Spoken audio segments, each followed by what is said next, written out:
என் பேர் ரகுராம் சார். நான் திருப்பூர்ல கேஏசி கவர்மெண்ட் ஸ்கூல்ல படிச்சுட்டு வந்திருக்கேன். நான் வந்து 550 மதிப்பெண் எடுத்திருக்கேன். 600க்கு. ஆமாங்க. கட் ஆஃப் வந்து 192.5 எடுத்திருக்கேன். இன்ஜினியரிங் கட் ஆஃப் வந்து. எனக்கு கூட பிறந்தவங்க வந்து அக்காங்க 2 பேருங்க சார். கொரோனா டைம்ல மேரேஜ் பண்ணிட்டாங்கங்க சார். கல்யாணம் பண்ணி குடுத்தனால கடன் வந்து அதிகமாயிடுச்சு. சரி அதுக்கப்புறம் திருப்பூர்னால வேலைக்கு போலாமான்னு பார்த்தேன்.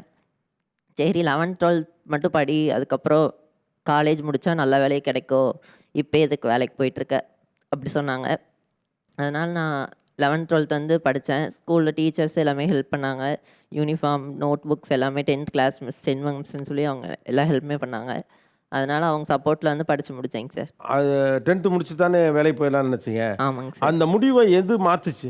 10th வந்து 449 எடுத்து ஸ்கூல் டீச்சர்ஸ்லாம் வந்து செகண்ட் மார்க் எடுத்துட்டு நீ எதுக்கு வேலைக்கு போகிற, இன்னும் 11th 12th பயோமேக்ஸ் குரூப் எடுக்க சொன்னாங்க. ஸோ டீச்சர்ஸ் தான் அதை தடுத்து படிக்கி அப்படின்னு. ஆமாங்க சார். ஒருவேளை நீங்கள் கம்மி மார்க் எடுத்திருந்தா என்ன இருந்திருக்கும்?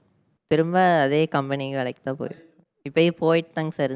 இந்த லீவில் கவுன்சிலிங் ப்ராசஸ் முடிகிற வரைக்கும் போயிட்டுருக்கேன். இப்போ இந்த லீவ்லேயும் வேலைக்கு போயிட்டு தான் இருக்கீங்க இப்போ? ஆமாங்க. ஸ்கூல் ஃபஸ்ட்டு ஸ்டூடெண்ட்டு, ஆனால் பேரலாக லீவில் வந்து பனியன் கம்பெனியில் வேலை பார்த்துட்டு கடன் வந்து அக்காங்களுக்கு வந்து மேரேஜ் பண்ணனால கடன் வந்து அதிகமாயிடுச்சு. அது வந்து பே பண்ணணும் நான் தான். அதனால்